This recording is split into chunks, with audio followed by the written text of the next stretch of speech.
फिर दास ने सोचा था कि ये महर्षि दानंद जो है ये वेदों का विद्वान समझा जाता है, और सत्यार प्रकाश के बारे में हम भी सुना करते थे कि इन्होंने वेदों को ही सरल करके इसमें लिखा है, उसका ज्ञान है।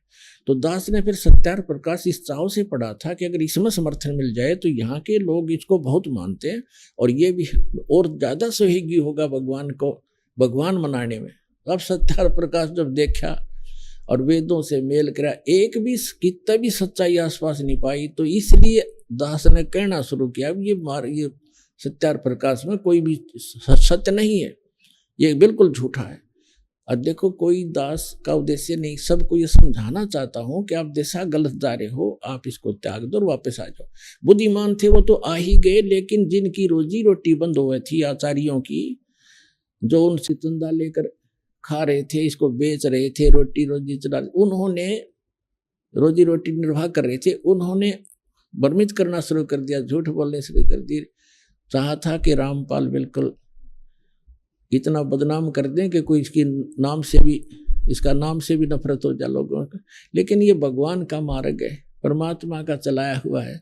600 वर्ष पहले परमात्मा आए थे, उनके साथ भी ऐसे जुल्म किए थे हमारे धर्म गुरुओं ने, लेकिन तब भी उसका कुछ नहीं बिगाड़ पाए। लेकिन इतनी कमी रहेगी कि उसमें शिक्षित नहीं थे हम शिक्षित ना थे, इसलिए भगवान यही ज्ञान सुनाया करते जो दास आपको आज सुना रहा है। लेकिन आज दास को उन सदग्रंथों का सहयोग मिला जिससे आपको खींचने में आसानी हुई। अन्यथा आपको जो दास बता रहा था कि 6 सुख होने के बाद एक ही सुख नहीं हुआ जो जिसको वो चाह रहा था, और जो भगवान उसे देना नहीं चाह रहा था उससे ही भाग गया।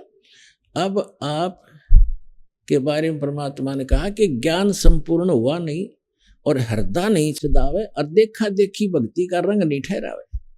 अब ज्ञान संपूर्ण दिया है परमात्मा ने, आपको ऐसा ज्ञान कर दिया आप यहां से हिल नहीं सकते। अब क्या कहते हैं, आपकी ऐसी स्थिति हो जाएगी, बंदी छोड़ दयाल जी तुम तक हमारी दौड़े, जैसे काग जहाज का अब सूझत और न ठोर।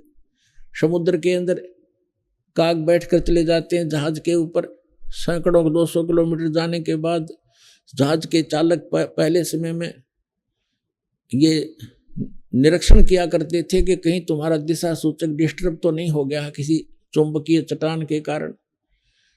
उसको उनका एक तरीका था, कौवे के अंदर एक ऐसी विद्या दी है भगवान ने कि वो शाम के समय बैठ जाता था उस पे जहाज पे, क्योंकि खाना खाने के लिए अतिथि बैठ जाते थे, टुकड़ा डाल देते थे, तो वो इस लालच में चला जाता, रात को हो जाती, तो सुबह जब होता तो चालक, समुद्री जहाज के चालक अपना दिशा सूचक की जांच ऐसे करते थे, उस कौवे को विवश कर देते थे पत्थर मार मार के उड़ने के, तो वो उड़कर उसी दिशा में चलता था जिस दिशा से वो आए थे।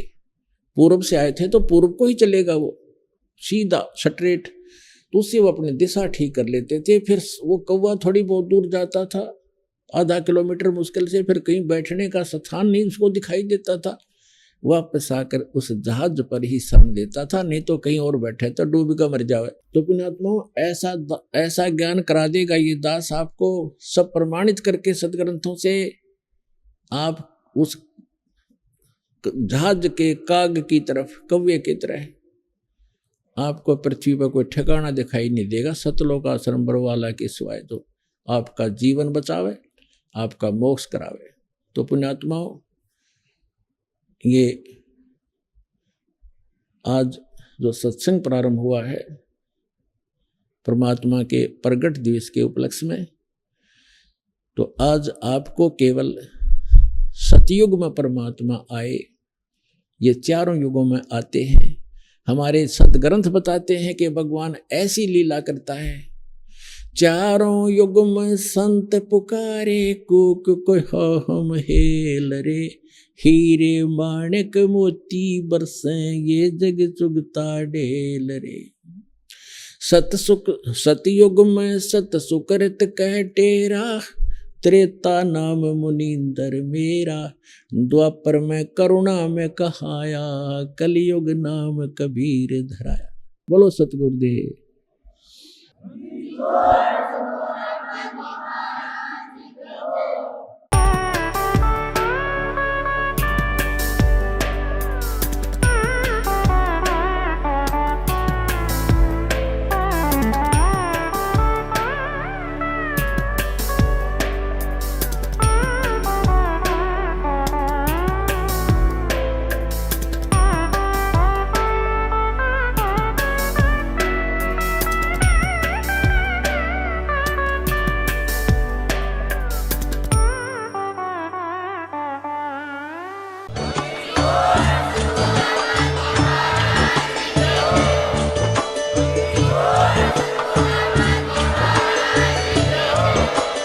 आप सुन रहे थे जगत गुरु तत्वदर्शी संत रामपाल जी महाराज जी के मंगल प्रवचन। अधिक जानकारी के लिए विजिट कीजिए हमारी वेबसाइट www.jagatgururampalji.org।